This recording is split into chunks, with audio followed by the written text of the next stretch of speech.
সুপ্রিয় দর্শক, আপনাদের সবাইকে আমন্ত্রণ জানাচ্ছি ২১শে টেলিভিশনের সাপ্তাহিক স্বাস্থ্যসেবা তথ্য ও পরামর্শমূলক অনুষ্ঠান হেলদি লাইফে। আপনাদের সাথে আছি আমি ডাক্তার মনি চৌধুরী। দর্শক, আমাদের আজকের আলোচনার বিষয় ব্রেন স্ট্রোক সার্জারি। আর এই বিষয়ে কথা বলতে আমাদের অনুষ্ঠানে আজ অতিথি হিসেবে উপস্থিত আছেন doctor Farhad Hossain Chowdhury, consultant neurosurgery বিভাগ, National Institute of Neurosciences and Hospital. চলুন দর্শক কথা বলি আমাদের আজকের অতিথির সাথে। স্যার, স্বাগত আপনাকে আমাদের আজকের অনুষ্ঠানে। Thank you. আপনার মাধ্যমে দর্শকদেরকে শুভেচ্ছা।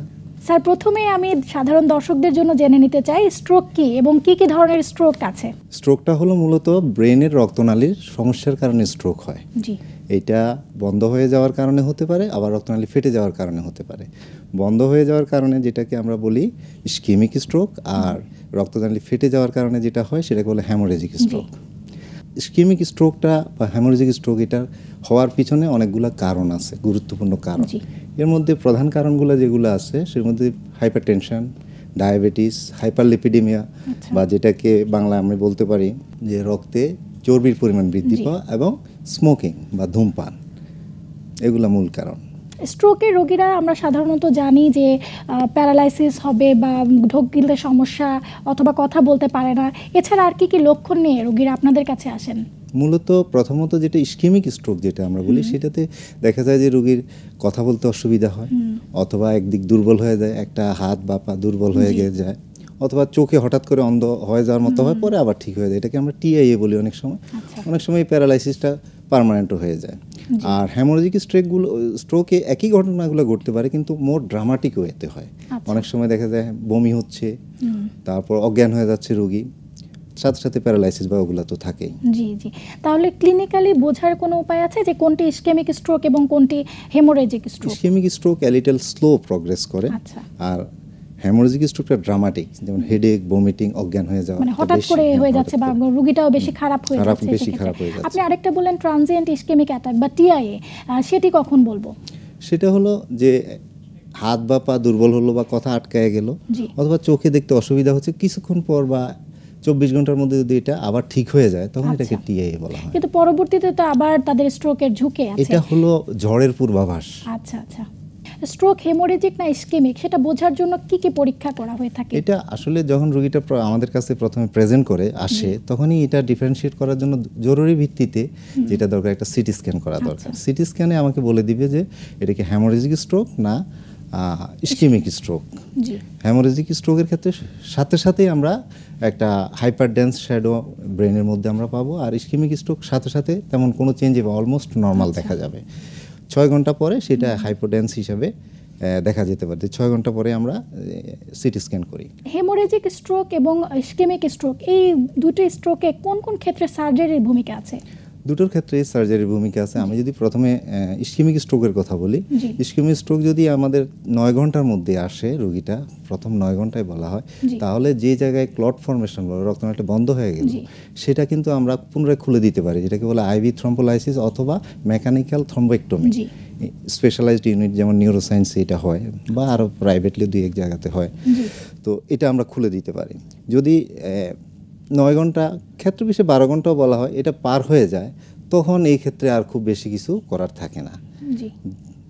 যদি রোগীটা পুনরায় স্পন্টেনিয়াস রিভাসকুলারাইজেশনে পুনরক্তনালী চালু হয়, তখন হয়তো ফার্দার চিন্তা করা যে এই কারণটা কেন হলো, কোথাও ক্যারোটিডের রক্তনালী ব্লক আছে কিনা। ব্লক থাকলে সেটার ক্ষেত্রে অনেক সময় ক্যারোটিড এন্ডার্টেরেক্টমি অথবা ক্যারোটিড স্ট্যান্টিং করা যায়।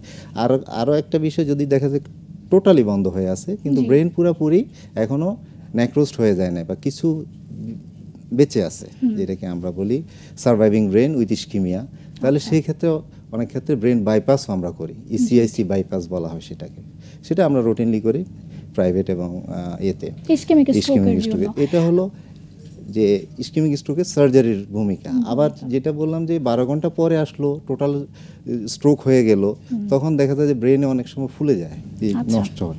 তখন এটা যে পাশে ভালো ব্রেনটা আছে সেটার উপর চাপ প্রয়োগ করে, ফলে রোগীর জীবন সংখ্যা তৈরি হয়। সেক্ষেত্রে ডিকম্প্রেসিভ ক্রেনিওটমি বলে একটা টার্ম আছে।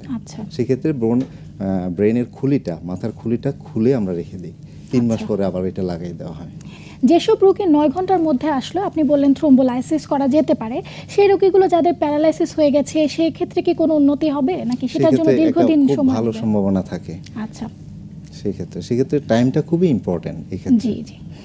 ইসকেমিক স্ট্রোকের আপনারা যেসব রোগীদের সার্জারি করে থাকেন তাদের সার্জারি পূর্ববর্তী কি কি প্রস্তুতির প্রয়োজন? সার্জারি পূর্ববর্তী মূলত প্রস্তুতি যেটা আমরা স্বাভাবিকভাবে অন্য সার্জারির ক্ষেত্রে যেগুলো নিয়ে থাকি সেটাই সাধারণত এইসব রোগীদের ক্ষেত্রে ইকোস্প্রিন বা অ্যান্টিপ্লেটলেট ড্রাগ পেয়ে থাকে রোগীরা, কিন্তু ওইটার জন্য আমরা সার্জারি ডিফার করি না। আচ্ছা আচ্ছা। কারণ ওইটার জন্য সার্জারিতে খুব বেশি সমস্যা হয় না, হলেও আমরা প্লেটলেট প্রিপারেশন দিতে পারি, ওইটা নিয়ে হাতে নিয়ে আমরা সার্জারিতে যেতে পারি। সুতরাং টাইম আমরা পিছিয়ে দেওয়ার কোনো কারণ নাই, সার্জারি যখনই লাগবে তখনই এটা করা হয়। সার্জারির পর কতদিন রোগীকে হাসপাতালে অবস্থান করতে হয়? এটা ডিপেন্ড করে তার যে অপারেশনের আগে কি ধরনের মরবিডিটি ছিল, কোন প্যারালাইসিস ছিল, কি ফিজিওথেরাপি কতদিন লাগছে। তবে সাধারণত সার্জারির পরে 7 থেকে 10 দিন পরে এটা আমরা রিহ্যাবিলিটেশনে পাঠিয়ে দেই। জি আচ্ছা। আর হেমোরেজিক স্ট্রোকের ক্ষেত্রে কি কি কন্ডিশনে আপনারা সার্জারি করে থাকেন? হেমোরেজিক স্ট্রোক যদি আমি বলি এটা দুই রকম, একটা হলো প্যারেনকাইমাল হেমোরেজ আর একটা হলো সাবআরাকনয়েড হেমোরেজ। প্যারেনকাইমাল হেমোরেজটা হচ্ছে মূলত হাইপারটেনশনের কারণে ব্রেনের যে ম্যাটার আছে, ব্রেন ম্যাটার ওর মধ্যে হয়ে থাকে। এটার সাইজ যখন খুব বড় হয় এটা মাস এফেক্ট তৈরি করে, অথবা অন্যদিকের স্বাভাবিক ব্রেনকে প্রেশার দিচ্ছে, রোগীর জ্ঞানের মাত্রা কমে যাচ্ছে, সেই ক্ষেত্রে এটা সার্জারি করে বের করে দিতে হয় জীবন রক্ষার জন্য। আচ্ছা, এটা হলো আপনার প্যারেনকাইমাল হেমোরেজ বা হাইপারটেনসিভ হেমোরেজ। আরেকটা হেমোরেজ হলো খুবই গুরুত্বপূর্ণ, সেটা সাবআরাকনয়েড হেমোরেজ। এটা নির্দিষ্ট কারণ আছে এটা হওয়ার জন্য, যেটাকে আমরা বেশিরভাগ ক্ষেত্রেই যে কারণটা হয় সেটা হলো ইন্ট্রাক্রেনিয়াল অ্যানিউরিজম। এটা হলো রক্তনালীর ফোসকার মতো একটা জিনিস হয়, সেটা ফেটে যায়, ফেটে গিয়ে সাবআরাকনয়েড স্পেস যেখানে ব্রেনের ফ্লুইড থাকে, যেটাকে সিএসএফ বলি, সেইখানে রক্তটা ক্ষরণ হয়। আর এটার প্রেজেন্টেশনটা খুবই ড্রামাটিক। সাবআরাকনয়েড এখানে রোগী বলবে যে আমার জীবনের ওয়ার্স্ট হেডেক, সবচেয়ে খারাপ এবং ভয়াবহ হেডেক দিয়ে শুরু হবে, এরপর রোগী অজ্ঞান হতে পারে, প্যারালাইসিস হতে পারে। এবং সিটি স্ক্যান করলে আমরা সাবআরাকনয়েড স্পেসে ব্লাড পাবো, যেটাকে আমরা বলি সাবআরাকনয়েড হেমোরেজ। স্যার, এই সম্পর্কে আর অনেক কিছু জানবো আপনার কাছ থেকে, নিয়ে নিচ্ছি ছোট্ট একটি বিরতি। দর্শক, হেলদি লাইফ অনুষ্ঠানের এই পর্যায়ে নিচ্ছি ছোট্ট একটি বিরতি। ফিরছি কিছুক্ষণের মধ্যেই, আমাদের সাথেই থাকুন। দর্শক, বিরতির পর আবারও স্বাগত হেলদি লাইফ অনুষ্ঠানে। আমরা কথা বলছিলাম ব্রেন স্ট্রোক সার্জারি নিয়ে। চলুন ফিরছি আলোচনায়। স্যার, বিরতির আগে আমরা সাবআরাকনয়েড হেমোরেজের কথা শুনছিলাম, তার চিকিৎসা আপনারা কিভাবে করে থাকেন? সাধারণত বলা হয় যে আমাদের মেডিকেল সায়েন্সের বই পুস্তকে সাবআরাকনয়েড হেমোরেজের যদি ইন্ট্রাক্রেনিয়াল অ্যানিউরিজম ডায়াগনোসিস হয়, সূর্য উদয়ের পরে যদি ডায়াগনোসিস হয় অস্তের আগে এটা চিকিৎসা করা উচিত, আবার অস্তের পরে যদি ডায়াগনোসিস উদয়ের আগে এটা চিকিৎসা করা উচিত যত দ্রুত সম্ভব। আর চিকিৎসাটা সাধারণত ওষুধ না, সাপোর্টিভ না, ডেফিনিটিভ চিকিৎসা। সেটা হচ্ছে দুইটা ফর্মে হতে পারে। একটা হতে পারে ইন্টারভেনশন বা এন্ডোভাস্কুলার নিউরোসার্জারি বলে, যার মাধ্যমে রক্তনালীর মধ্য দিয়ে অ্যানজিওগ্রাম যেভাবে করে ওইভাবে কয়েলিং করা যেতে পারে একটা। আরেকটা হলো ব্রেন কেটে যে রক্তনালীকে ক্লিপ করে, অ্যানিউরিজমটাকে ক্লিপ করা। দুইটা প্রসেসেই গুরুত্বপূর্ণ এবং এটার নির্দিষ্ট করে দেওয়া আছে কোনটার ক্ষেত্রে কোনটা করা যাবে বা করা উচিত সেটা। তো চিকিৎসা হলো ডেফিনিটিভ চিকিৎসা, either coiling or clipping in aneurysm. Hemorrhagic স্ট্রোকের সাবআরাকনয়েড হেমোরেজ ছাড়া আর কি কি কারণ থাকতে পারে? হেমোরেজিক স্ট্রোকের একটা কারণ আগেই বলেছি যে প্যারেনকাইমাল হেমোরেজ, হাইপারটেনশন। এছাড়াও আরও কিছু লেস ফ্রিকুয়েন্ট কজ আছে, যেমন এভি ফিস্টুলাতে হতে পারে, মোয়া ডিজিজ বাচ্চাদের বেশি হয় ওইটাতে হতে পারে। এছাড়া হতে পারে যে মেডিকেল কিছু কজ আছে, bleeding diathesis, leukaemia, platelet count কমে যাওয়া, ওইসব ক্ষেত্রেও কিন্তু সাবআরাকনয়েড হেমোরেজ বা প্যারেনকাইমাল হেমোরেজ হতে পারে। সেক্ষেত্রে অন্যান্য এই যে ব্লাডের ছোট ছোট পরীক্ষার কথা বললেন, সেগুলো করেও নিশ্চিত হওয়া যায় এর পেছনে কারণ কি আছে? স্যার, আপনি একটি কথা বললেন মোয়া ডিজিজ, যেটাতে বাচ্চাদের স্ট্রোক হচ্ছে, এটি তো আমাদের জন্য খুবই নতুন, এই বিষয়ে কিছু বলুন। আসলে মোয়া ডিজিজ নতুন নয়, এটা আমাদের দেশে আগে খুব বেশি রোগটা নির্ণয় হতো না। এখন যেহেতু সিটি এনজিওগ্রাম, এমআর এনজিওগ্রাম বা কনভেনশনাল ব্রেন এনজিওগ্রাম করা হয় রুটিনলি, সুতরাং এটা মোর ফ্রিকুয়েন্টলি ডায়াগনোসিস হয়। মোয়া মানে ধোঁয়া, ধূমপানকের প্রতি ধোঁয়াটা ছাড়া ওই রকম অ্যাপিয়ারেন্স হয়। এখানে ঘটনাটা যেটা ঘটে সেটা হলো ব্রেনের তলায় স্কাল বেজে বড় রক্তনালী যেগুলো আছে, ইন্টারনাল ক্যারোটিড আর্টারি মূলত, এগুলা বন্ধ হয়ে যায়। বন্ধ হয়ে ধোয়ার মতো ছোট ছোট রক্তনালী তৈরি হয়। এগুলো এনজিওগ্রাম করলে ঠিক স্মোকিংয়ের ধোঁয়ার মতো মনে, এটাকে বলা হয় যে মোয়ামোয়া ডিজিজ। এটার ক্ষেত্রে যেহেতু মূল রক্তনালীগুলো বন্ধ হয়ে যাচ্ছে, ব্রেন আর রক্ত পাচ্ছে না, সেই ক্ষেত্রে দুইটা জিনিস ঘটে। একটা হলো ইসকেমিক স্ট্রোক হতে পারে, আবার যে কিছু ক্ষুদ্র রক্তনালী তৈরি, এগুলো অনেক বেশি ফ্রেজাইল হয়, স্বাভাবিক রক্তনালী, এগুলো ফেটে গিয়ে আবার হ্যামোরেজও হতে পারে, দুইটাই হতে পারে। এর পিছনে কি নির্দিষ্ট কোনো কারণ আছে? এর পিছনে ডেফিনিট কোনো কারণ নাই যে কার মোয়ামোয়া ডিজিজ হবে, কোন বাচ্চাটার কার হবে না, এটার কোনো ডেফিনিট কোনো কারণ। কোন বয়সের বাচ্চারা বেশি আক্রান্ত হয়? এটা 1 বছর বয়স থেকে শুরু করে 18-20 বছর হতে পারে একটা, আর একটা বড়দের হতে পারে 50-এর পরে। বাই মোডাল ডিস্ট্রিবিউশন বলা হয় এটাকে। কি কি উপসর্গ নিয়ে আপনাদের কাছে আসেন? বিশেষ করে যেহেতু 1 বছরের বাচ্চারও হচ্ছে, বাবা মা কিভাবে বুঝতে পারবেন যে এই ধরনের কোনো পরীক্ষা নিরীক্ষার প্রয়োজন আছে? হ্যাঁ, এইসব ক্ষেত্রে বাচ্চাদের বোঝা, তো বাচ্চার মা বাবার বোঝা জিনিসটা একটু ডিফিকাল্ট হতে পারে, কিন্তু স্বাভাবিকভাবে বাচ্চার স্বাভাবিক কাজকর্ম, হাসা, খাওয়া দাওয়া, এগুলা যখন কমে যাবে বা আগ্রহ হারিয়ে ফেলবে বা নেতিয়ে পড়া যেটাকে আমরা বলি, ওরকম হয়ে যাচ্ছে, হাত বা পা কম নাড়াচ্ছে, সেই ক্ষেত্রে চিন্তা করতে হবে যে বাচ্চার স্ট্রোক হয়েছে কিনা। সেই জন্য ডাক্তারের শরণাপন্ন হওয়া খুব জরুরি এই সময়।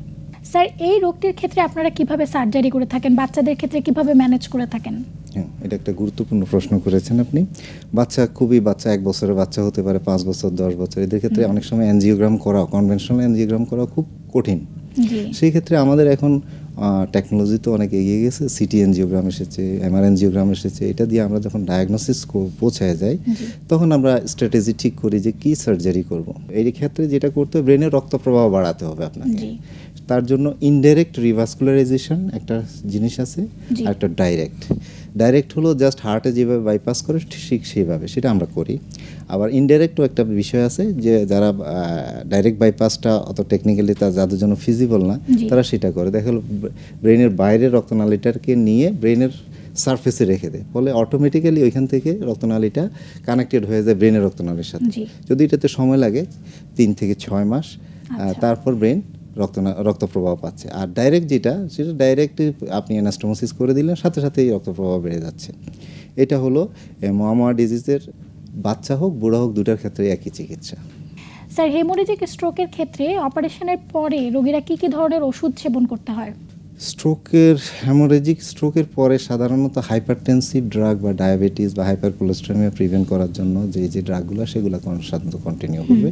সাথে মাঝে মাঝে খিঁচুনি বা ইপিলেপসি বা সিজার আমরা যেটা বলি, সেটা প্রিভেন্ট করার জন্য কখনো কখনো আমরা অ্যান্টি এপিলেপটিক ড্রাগ প্রেসক্রাইব করে থাকি। সেটা 3 থেকে 6 মাস বা কারো ক্ষেত্রে 12 মাসও দেওয়া হয়। সেটা তো যারা সার্জারি না করা হচ্ছে যেসব রোগীদের, তাদের ক্ষেত্রেও এই ওষুধগুলো কিন্তু কন্টিনিউ করা হচ্ছে। স্যার, আমরা আরও অনেক কিছু জানবো আপনার কাছ থেকে, নিয়ে নিচ্ছি আরেকটি বিরতি। দর্শক, হেলদি লাইফ অনুষ্ঠানের এই পর্যায়ে নিচ্ছি আরও একটি বিরতি। ফিরছি কিছুক্ষণের মধ্যেই, আমাদের সাথেই থাকুন। দর্শক, বিরতির পর আবারও স্বাগত হেলদি লাইফ অনুষ্ঠানে। আমরা কথা বলছিলাম ব্রেন স্ট্রোক সার্জারি নিয়ে। চলুন ফিরছি আলোচনায়। স্যার, বিরতির আগে আমরা কথা বলছিলাম হেমোরেজিক স্ট্রোকের কিছু সার্জারি নিয়ে।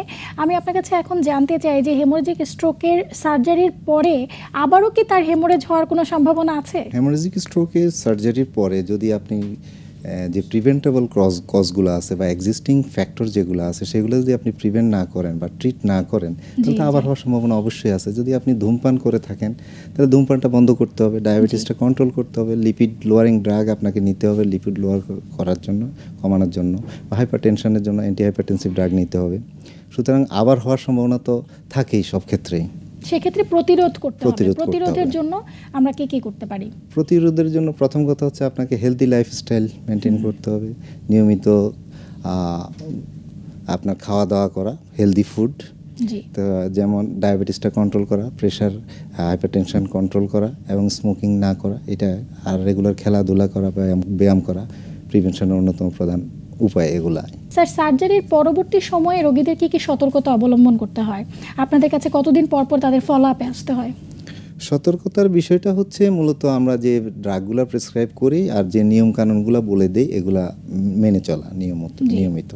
আর ফলো আপের কথা বললে আমরা প্রথমেই 1 মাসের মধ্যে একটা ফলো আপ নেই, এরপর 3 মাস পর, 6 মাস পর, এরপর 1 বছর পর ফলো আপ করতে হয়। হেমোরেজিক স্ট্রোকের জন্য আপনারা সার্জারি করছেন, এসব সার্জারি তো নিউরোসায়েন্স ইনস্টিটিউটে হচ্ছে। এছাড়াও কি সরকারিভাবে ঢাকার বাইরে কোনো হসপিটাল আছে যেখানে রোগীরা এই ধরনের চিকিৎসাগুলো নিতে পারেন? এটা ঢাকার বাইরে পুরোপুরি না হলে আংশিকভাবে অনেকগুলো সরকারি হাসপাতাল আছে যেখানে এই চিকিৎসাগুলো হচ্ছে। যেমন সকল পুরনো যে সরকারি মেডিকেল কলেজগুলো আছে সবগুলোতে নিউরোসার্জারি ডিপার্টমেন্ট আছে। সুতরাং সবগুলা পুরনো মেডিকেল কলেজ হাসপাতালে নিউরোসার্জারি বিভাগে এই চিকিৎসা পুরোপুরি না হলেও অনেকাংশে আছে। আমাদের দেশে এখন নিউরোসার্জনদের সংখ্যা কেমন? আমাদের দেশে এই মুহূর্তে 170-এর মতো নিউরোসার্জন আছে। আচ্ছা। যদিও এই নাম্বারটা অনেক পুয়ার, যদি আমরা ওয়েস্টার্ন ওয়ার্ল্ডের সাথে মিলাই তাহলে আমাদের 17 কোটি মানুষের জন্য অ্যাটলিস্ট 17,000 নিউরোসার্জন দরকার। আমাদের 1700ও নাই। আশা করছি আমরা ভবিষ্যতে আরও নিউরোসার্জন পাবো, অনেক ভালো ভালো। স্যার, বহির্বিশ্বের সাথে যদি আমরা এই সার্জারিগুলোকে তুলনা করি তাহলে আমাদের দেশে খরচ কেমন? এই চিকিৎসাটা বা অ্যানেরিজম ক্লিপিংটা যদি আমেরিকাতে আপনি করতে যান তাহলে 1.5 থেকে 2 কোটি টাকা খরচ হবে। আর যদি সিঙ্গাপুরে করতে যান তাহলে 80 থেকে 90 লক্ষ টাকা। সেটা ন্যাশনাল ইনস্টিটিউট অফ নিউরোসায়েন্সে যদি আপনি করেন 30 থেকে 40 হাজার টাকা হয়ে যাবে। আর যদি প্রাইভেটলি আপনি করেন 2.5 থেকে 3 লাখ টাকার মধ্যে শেষ করতে পারবেন। বাইরের দেশের তুলনায় আমাদের দেশে এটা অনেক সহজলভ্যই বলা যাচ্ছে। অবশ্যই। ব্রেন স্ট্রোকের আপনি যেসব চিকিৎসার কথা বললেন এই সবই কি আমাদের দেশে হচ্ছে? এই মুহূর্তে সব কিছুই আমাদের দেশে অ্যাভেলেবেল। আচ্ছা স্যার, ব্রেন হেমোরেজের একটি কারণ কিন্তু হেমাটোমা, বিভিন্ন ধরনের হেমাটোমা হচ্ছে ব্রেনে, সেগুলো কি কি লক্ষণ নিয়ে আসে এবং আপনারা কিভাবে চিকিৎসা করে থাকেন? এখানে হেমাটোমার ক্ষেত্রে আরেকটা গুরুত্বপূর্ণ জিনিস আমরা একটু বাদ দিয়েছি, সেটা হলো ক্রনিক সাবডুরাল হেমাটোমা। এটা সাধারণত বুড়ো মানুষদের হয়। 60 বছর বয়সের পরে হঠাৎ দেখা গেল একটা রোগী একটা মাথায় আঘাত পেল, খুবই মাইনর, সে ভুলেও গেল। 3 সপ্তাহ পরে দেখা গেল যে উনি একদিক প্যারালাইসিস নিয়ে প্রেজেন্ট করছেন। তো সিটি স্ক্যান করে দেখা গেল যে সাবডুরাল হেমাটোমা। তো এটা one of the common cause of treatable stroke in neurosurgery. Just হাড্ডির মধ্যে, মাথার হাড্ডির মধ্যে একটা ফুটা করে দিয়ে আমরা রক্তটা বের করে দিলে রোগীটা ভালো হয়ে যাচ্ছে। ক্রনিক সাবডুরাল হেমাটোমা খুবই গুরুত্বপূর্ণ এই বিষয়। স্যার, একজন সুস্থ মানুষ যার এখনো কোনো সিমটম নেই তার কি ব্রেন স্ট্রোকের কোনো ঝুঁকি আছে কিনা সেটি জানার জন্য কখন ডাক্তারের শরণাপন্ন হবেন? এই ক্ষেত্রে যদি তার ফ্যামিলি হিস্ট্রিতে আপনার স্ট্রোকের হিস্ট্রি থাকে, যদি অ্যানেরিজমের হিস্ট্রি থাকে, এভিএম এর হিস্ট্রি থাকে বা মোয়ামোয়া ডিজিজের হিস্ট্রি থাকে, ইভেন আপনার হাইপারটেনসিভ হেমোরেজের হিস্ট্রিও থাকে, তাদের ক্ষেত্রে আপনার রেগুলার স্ক্রিনিংয়ের একটা প্রোটোকল আছে। স্পেশালি অ্যানেরিজমের ক্ষেত্রে ফ্যামিলি মেম্বারদের স্ক্রিনিং করতে হয়, স্ক্রিনিং করে দেখতে হয় কার কোনো আছে কিনা। এবং হাই রিস্ক যারা, কিছু হাই রিস্ক গ্রুপ আছে, তাদের ক্ষেত্রে 1 বছর বা 2 বছর পর পরেই সিটি এনজিওগ্রাম বা এমআর এনজিওগ্রাম করে দেখা হয়। এটা কত বছর বয়স থেকে শুরু করা? এটা অ্যাডাল্ট বয়স থেকে সাধারণত শুরু হয়। স্যার, আমরা দেখলাম যে হেমোরেজিক স্ট্রোকের অনেক বড় একটি অংশ কিন্তু সাবআরাকনয়েড হেমোরেজ দখল করে আছে। এর ক্ষেত্রে আপনি 2 ধরনের চিকিৎসার কথা বললেন, কোন রোগীদের ক্ষেত্রে কোন চিকিৎসাটি প্রযোজ্য হবে? সাবআরাকনয়েড হেমোরেজের ক্ষেত্রে যে আমরা যখন সিটি এনজিওগ্রাম বা এমআর এনজিওগ্রাম বা কনভেনশনাল এনজিওগ্রাম করে দেখলাম যে অ্যানেরিজম আছে, সেই ক্ষেত্রে চিকিৎসাটা হচ্ছে 2টা। একটা হলো এন্ডোভাস্কুলার ট্রিটমেন্ট আর একটা হলো মাইক্রোসার্জিক্যাল ট্রিটমেন্ট, ওপেন সার্জারি যেটা। তো দুটোর ক্ষেত্রে নির্দিষ্ট ক্রাইটেরিয়া আছে কোনটার ক্ষেত্রে কোনটা করতে হয়। এক্ষেত্রে ব্রেনের সামনের দিকে যদি অ্যানেরিজমটা হয় সেক্ষেত্রে সার্জারি প্রেফারেবল, পিছনের দিকে হলে এন্ডোভাস্কুলারটা প্রেফারেবল। আরেকটা বিষয় হচ্ছে বয়স এবং কনকারেন্ট ডিজিজ। যদি বুড়ো বয়স হয়, বয়স 70-এর বেশি হয়, অথবা সিওপিডি আছে, আইএসডি আছে, আদার ডিজিজ আছে, তাদের ক্ষেত্রে আমরা এন্ডোভাস্কুলারটা প্রেফার করি। আর রিলেটিভলি ইয়াং এজের ক্ষেত্রে মাইক্রোসার্জারি প্রেফার করা হয়। এটার আরও একটা কারণ হলো যে একটা ইয়াং বয়সে, যার 30 বছর বয়সে অ্যানেরিজম হলো, তাকে আমরা ধরে নিয়েছি সে 72 বছর গড় আয়ু পর্যন্ত যদি বাঁচে, তাহলে যদি এন্ডোভাস্কুলার কয়েলিং করা হয় তার 10 বছর বা 15 বছর পরে তার সেটা আবার হওয়ার সম্ভাবনা থাকে। কিন্তু মাইক্রোসার্জারির ক্ষেত্রে এই সম্ভাবনাটা অনেক কম। সুতরাং ইয়াং বয়সে মাইক্রোসার্জারি প্রেফারেবল, রিলেটিভলি ওল্ড এজে এবং পোস্টেরিয়র সার্কুলেশন উইথ কনকারেন্ট ডিজিজে কয়েলিংটা প্রেফারেবল। আর একটা বিষয় হচ্ছে অবশ্যই কস্টিংয়ের বিষয় এখানে জড়িত আছে। সার্জারিতে যেখানে 2.5-3 লাখ বা ম্যাক্সিমাম 4 লাখে আপনার খরচ হচ্ছে, আর কয়েলিংয়ের ক্ষেত্রে এটা মিনিমাম 7-8 লাখ টাকা তো মিনিমাম, আরও বেশি হতো। কস্টিংটা অলমোস্ট 2 গুণ বা 3 গুণের মতো। তো অনেক ক্ষেত্রে গরিব রোগীরা সেটা এও করতে পারে না। বাট আমাদের কাছে 2টা অপশানই খোলা আছে। স্যার, আপনাকে অসংখ্য ধন্যবাদ, এত ব্যস্ততার মাঝেও আপনি আমাদের সময় দিয়েছেন।